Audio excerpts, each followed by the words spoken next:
Please join me in reading the responsive affirmation printed in your order of service. May perpetual light shine upon the faces of all who rest here.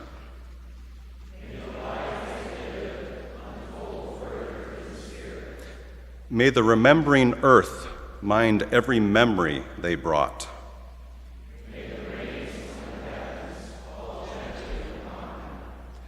May the wildflowers and grasses whisper their wishes into light.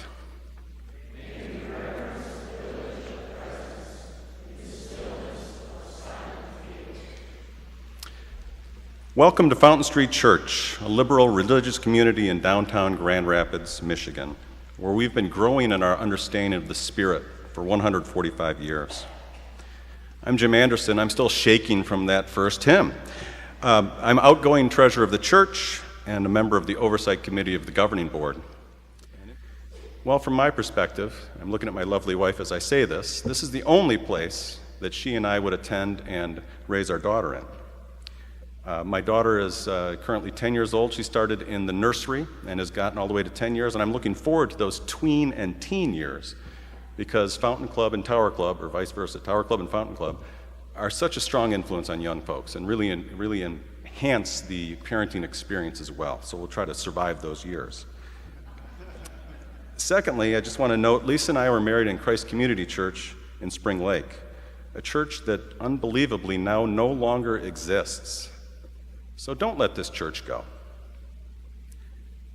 Especially today, our world desperately needs the kind of understanding, participation, and diversity of ideas and conflicts that this church symbolizes. It's worth treasuring for the community, if not for yourself. So I want to say that we will support you, we will encourage you, we will provoke you, and hopefully occasionally inspire you. What more should anyone want? In such a loving community, you may grow in wisdom and in stature and in the favor of God and even your fellow man. So may we all. So help us God.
I have two readings for us this morning, one ancient, one contemporary. The ancient testimony or the ancient voice is from the book of Psalms, from the Hebrew scriptures. It's just one verse. Psalm 56, verse 8. You have kept count of my tossings. Put my tears in your bottle. Are they not in your record?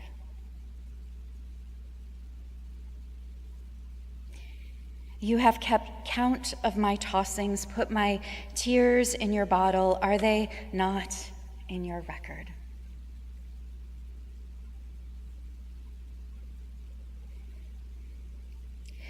A number of years ago, I read an article about a woman who was on some sort of tour in North Africa, and the tour guide had shared with her while they were at a children's cemetery that mothers would collect tears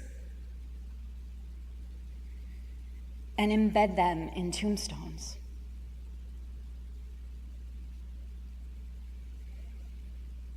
That same writer, Judith Fine, said that she thought it just sounded too much like a legend of some sort. And then sometime later, she saw in a museum in Syria glass-blown tear vials where people would collect tears when they were mourning.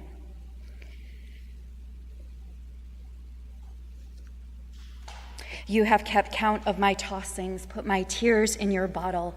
Are they not in your record? Dias de los Muertos is not a holiday so much, though, about grieving, but often before we can even put photos on an ofrenda, we often have to let those tears fall and collect them. The second reading, contemporary testimony, a contemporary voice. David White lives out on an island in the Pacific Northwest, a poet.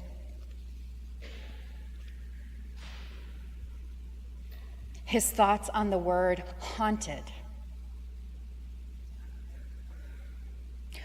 Haunted is a word that denotes an unresolved parallel, a presence that is not quite a presence, a visitation by the as yet unspeakable.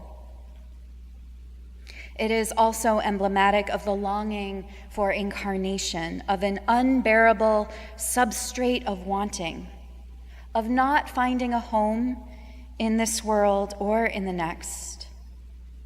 Someone or something that walks the halls of our house or our mind, looking for what will help to lay its own self to rest.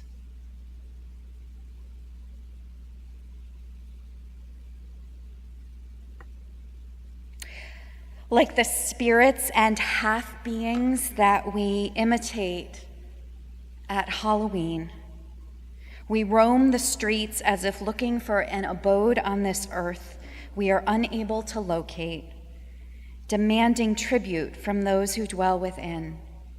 The exorcism of an unwanted spirit is consistent the world over, an invitation to return home. For it and for us to find our way back, to cease our restless ways, and to quit disturbing others' lives or walking their houses by night.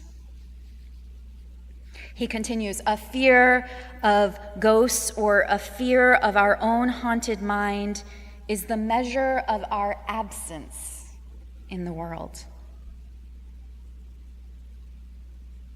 We cease to be afraid when we give away what was never ours in the first place and begin to be present to our own lives just as we find them. when we make a friend of what we previously could not face, what once haunted us now becomes an invisible, parallel ally, a beckoning hand to our future. David Whyte. Words from One Time and One Place, perhaps for this time and this place as well.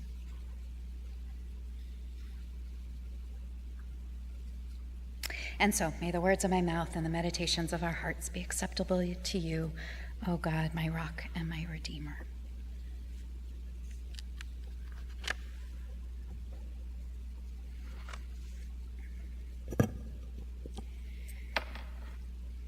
In the bottom of a basket of stationery at home, I recently found an old birthday reminder book that belonged to my mother.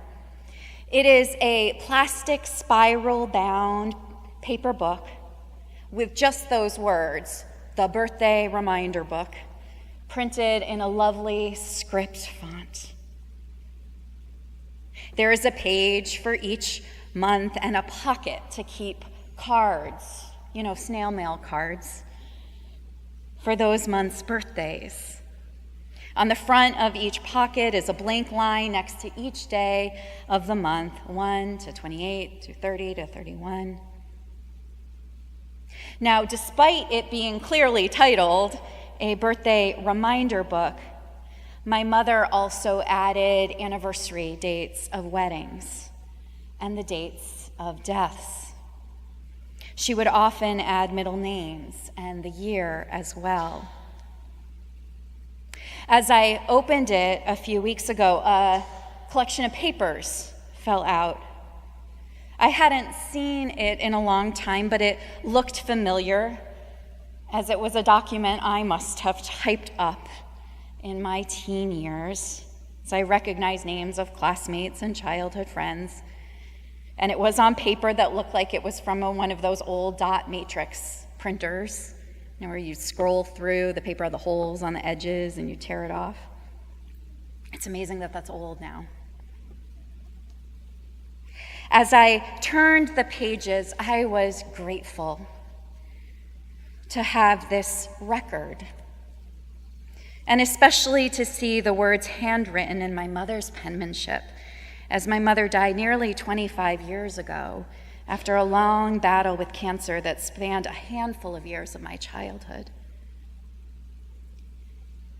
25 years later, I can see clearly how way back then I felt the need to continue to keep track of the birth dates, the death dates, and anniversaries in our family. See, surely I had inherited the practice, as is often passed down from mother to child, parent to child. I started my own separate birthday reminder book at some point, finding a lovely letterpress perpetual calendar. It's the one I've worked from for seasons now. Not long ago, someone mentioned to me that a family Bible had a place of record in the start where such could be recorded as well. 'Tis a practice in some traditions and some families. And so recently, with both tenderness and reverence, I've started to transcribe some of the names in my own birthday reminder book from my book into my mother's original book. For every year, of course, brings many passages in any one of our circles of families and friends and communities. I describe the birthday reminder book in such detail, not so much because of its personal meaning for me, but also because I suspect such books will soon be obsolete, relegated to old trunks and storage spaces, or even scanned into digital electronic archives. During my last move, I often thought, if only I could find the time and the machine to quickly scan all these boxes of papers into a flash drive. And of course, increasingly, we keep track of birthdays in the contacts section of our electronic devices that are synced with our social media accounts, which will kindly remind each of us, if we don't know by memory, of an upcoming sister-in-law's birthday or nephew's graduation. You can even, I have scheduled e-card delivery through greeting card sites in advance so as not to miss an important birthday.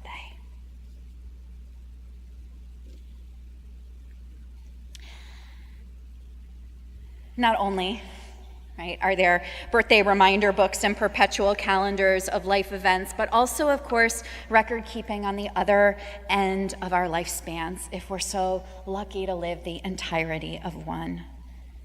But a necrology, right, a list of deaths. Such books don't sell like birthday reminder books on the shelves of Hallmark. Last weekend, there was an NPR piece about a Dr. Schumann in Tulsa, Oklahoma. He shared that as a doctor, he'd been cultured, and by society as well, not to talk about death. He had known, though, of a colleague who kept a file in his office that included a record of his deceased patients, not his clinical records, but his own personal file of those names. And this Dr. Schumann recalled another colleague that kept a list, too, of those who died in his practice as a learning tool. And so Dr. Schumann started his own practice. He would keep a diary of death.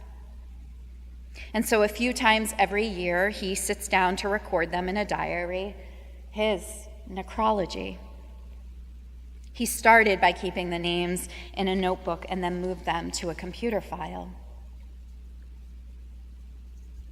When I was a young seminarian, just finishing up divinity school, I recall very clearly a moment when a wise elder clergyman shared with me that he kept a similar log.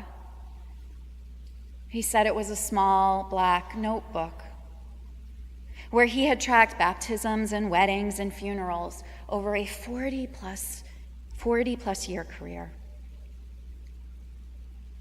He shared that he'd realized that he had just crossed a point where he had presided at more funerals than he had baptisms.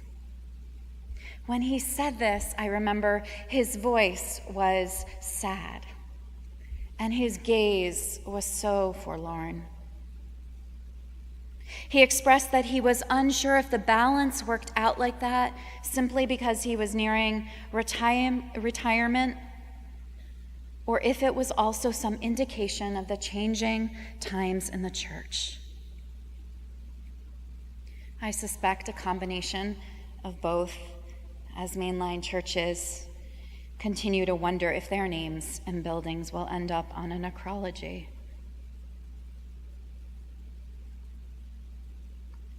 Like the doctor who started asking colleagues if they too keep lists like this, I've been asking colleagues in recent days as well. Many don't keep records, some do in various forms. Some leave it to each church they serve to keep track, as they do. Oftentimes, as is the case here, staff or church clerks and historians track all this information now in computer documents, in pastoral record books, parish registers that get turned over to the archives as the years pass by. Dave Smith reminded me that state and local laws also have even stated over decades and centuries at what times what clergy and churches should be keeping track of. I remember when I worked down under in Australia, there was an elaborate section of the wedding liturgy called signing of the register. And it would happen right before everyone's eyes. There would be a special writing desk and a special pen, and there were at least 3 places that each person had to sign.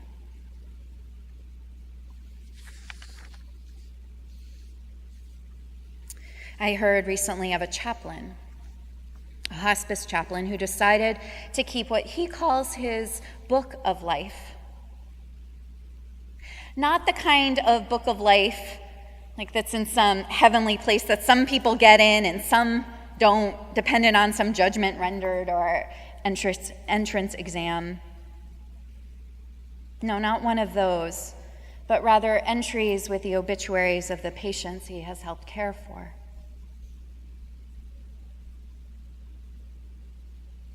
So, you see where this is going. Rather than a diary of death or a photocopy or a file of a church's necrology or a birthday reminder book, I decided a few weeks ago that it was time to begin the practice to start compiling a book of life, to include those funerals and memorials and baptisms and dedications. Perhaps even there was like a service for a park bench blessing once or a postmaster's installation. And certainly there will be room to write down those particular memories that one can't seem to forget. Now, it will take some time to transcribe from half-started computer logs that I have and old files to a handwritten book, but I know that for myself, the act of entering them all by hand is the process that inscribes, imprints names and memories more deeply. I suspect before long someone will say to me, "Hey, Elizabeth, there's really no need to do that. There's an app for it." I'll take both.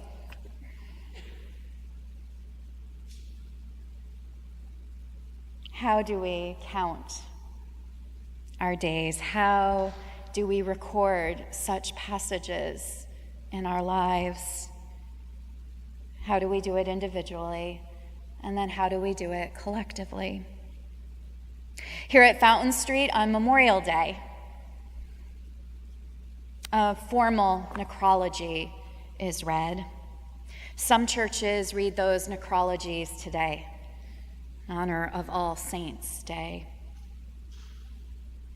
Gail McConnell in the office, she's been there nearly 30 years. She keeps rosters on the church computer of baby dedications dating back to the 50s and death dates, memorials, and funerals as well.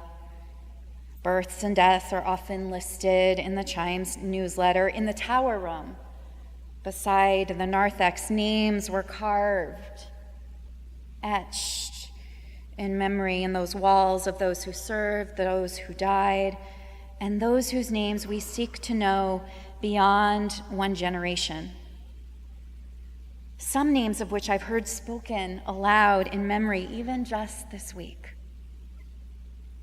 And even as recently as this year, new names were added and dedicated on those walls. And I'm starting to think that the month of November is kind of like a month of reckoning of sorts, or at least that's what my calendar and our church calendar seems to look like this year. A reckoning in the sense of a summation of activities and an accounting of what has been.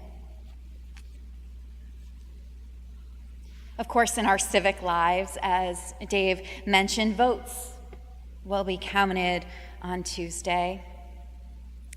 And I know that each time I head to the polls, I recall the names of our foremothers in the women's suffrage movement, names such as Susan B. Anthony and Elizabeth Cady Stanton and Julia Ward Howe, those names that hover about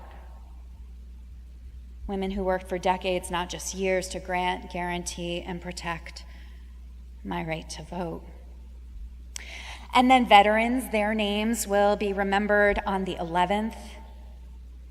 Here at Fountain Street on the 16th, we'll dedicate children. They'll receive certificates with their names. And then on the 23rd, as Jim pointed out, we'll hold our annual meeting, and we'll also be welcoming new members who will sign a record. It's actually quite a large book. It's called The Book of Members.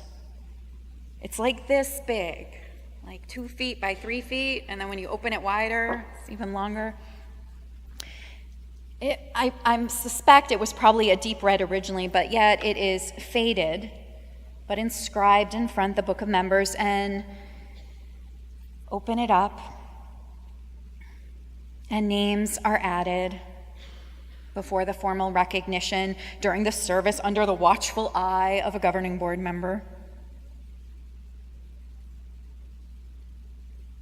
It's just paperwork, right, we think? Another step in record keeping that could be modernized and made more efficient for sure. Or what about a more elaborate or creative way, we wonder, of marking these things, of keeping track of all of this? These are, yes, simple acts. And they almost feel obligatory and dutiful, rather than moments of some deep religious significance or spiritual transformation. Yet,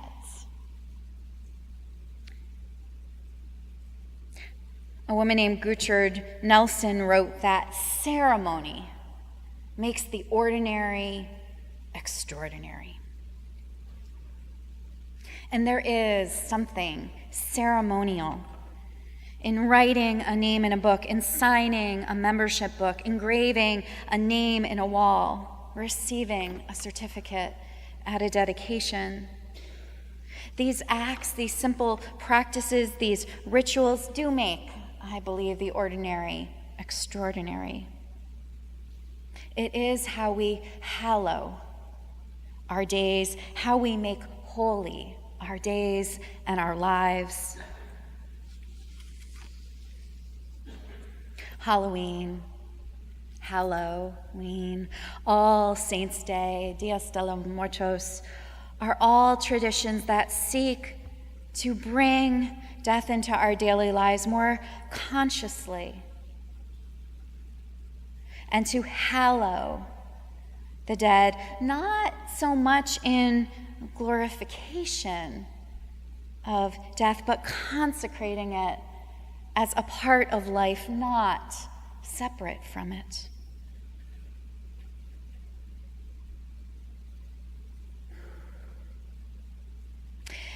An article that Fred had shared with me this week spoke of how the Day of the Dead was in its original origins, 3,000 years ago, was a time not to cry, but to celebrate. A cultural arts curator for one of the Smithsonian's museums says that, quote, mourning was not allowed because it was believed the tears would make the spirit's path treacherous and slippery. So I guess a good reason to collect the tears. But in the spirit of the Day of the Dead, this is not a sermon on grief. I will save those reflections for another time. That this blending of traditions, or these traditions that surround us on a weekend such as this, I feel they're not so much questions about heaven or hell or the afterlife. Us religious liberals really aren't so concerned with those questions, but more about how we, the living, choose to be in relationship with the dead. Right? Our work here at Fountain Street as part of this community, so says our mission statement, is to help one another craft our spiritual journeys for responsible and creative action in the world. And our spiritual journeys, of course, come with history. With religious history we carry, the political history we carry, the genetic code we carry. Sometimes it's just the stuff our families leave behind. And many of us take time unpacking what has been before we can set out on the next part in the journey. Sometimes we rebel, reject, or need to recover from what came before. Sometimes such history is one in which we take refuge and comfort. No matter, we are always in relationship with our ancestors in some way.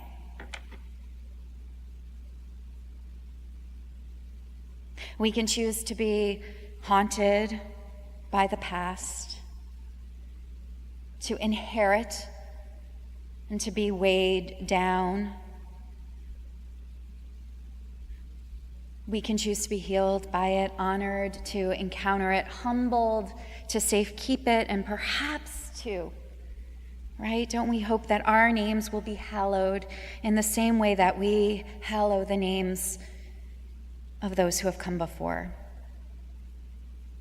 Because not one of us, right, can be excluded from such a timeless continuum, such love, from a great cloud of witnesses surrounding us, or parade of saints, or extravagant banquet feast, whatever image calls to us. A friend of mine, Mati, Mexican-American heritage, recently shared that she finds it quite fascinating that the Day of the Dead seems to have jumped into a universal vibe this year. It's such an ancient tradition. At the same time that it's been usurped by Disney and social media and cool makeup, she writes, there is a bigger story here. She asks, are we really calling our beloved departed en masse? Ancestors coming in and sharing something we don't even know yet. She wrote, I hope so. There is something potent here.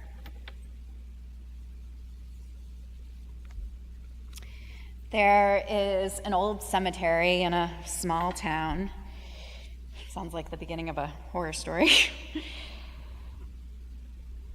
Just down the road from where I attended summer camp as a child. Now, one of the annual rituals during our morning activities with our cabin mates was to go on a long walk down the road. It really felt like a pilgrimage as a young child, and visit the old cemetery. We'd bring supplies to do gravestone rubbings. At the time, I used to think it was a strange summer camp activity. Kind of creepy, in fact. But looking back on it, I see so much beauty in it. Now, none of the names of the gravestone rubbings that we did were part of my lineage, as far as I know. But I do recall the feelings I had as I recognized a name that might be similar to someone in my family or circle of friends. Or if I do the subtraction of the death date and the birth date and realize, oh, that person died so young. And I remember the sunshine, the friends, the laughter, and the silence of children wandering among gravestones and rubbing names onto paper that we would then carry back to camp with us. The doctor who keeps that diary of death I mentioned shared that remembrance is what makes us human, right? How wild and cool. I think that we seek to pass remembrance on. And remembrance so often is distinct even from our own memory. We seek to even remember what happened long before we even walked on the earth. In some ways, an ofrenda is similar in many ways to these types of lists, these acts of keeping record, of safekeeping. These days, like any of our days, really allow us to inhabit a thin place where darkness and light, heavens and earth, dreaming and waking, beginnings and endings, fear and awe, right, dance so closely together when and where we humans sanctify, trick and treat, and hallow one another. We know, right, that over time, even the names on the sturdiest of graves become illegible. We know that there are plenty of unmarked graves on the planet, too many unjust and heartbreakingly untimely and tragic deaths. And yet, do we not like to think that every name is recorded, all inclusive, the no exclusions kind of way that we cherish so in this place? I like to think that many of us could find comfort and take comfort in knowing that some child could be doing a gravestone rubbing of one of our names centuries from now, or placing a photo on this Fountain Street version of an ofrenda long after all of us in this room no longer walk the planet, when we are just ashes and dust. Even the computer files and the books of life long gone. I delight in that kind of hope that life goes on in that way. There is so much still unwritten in the books of our lives. And so could it be that we also take refuge in knowing that in some bigger record, like the one referenced in the Psalms, that your name, our name, it too is recorded and remembered, that no one's name has been forgotten, but written into a cosmic story, a universal story that never ends. That tears are caught in some big divine ocean, each and every name a place and an eternal record, and that youngsters generations from now will dance atop graves in delight and gratitude, knowing that we, their ancestors, dare to be in relation with what was, what is, and what will be. May it always be so. Amen.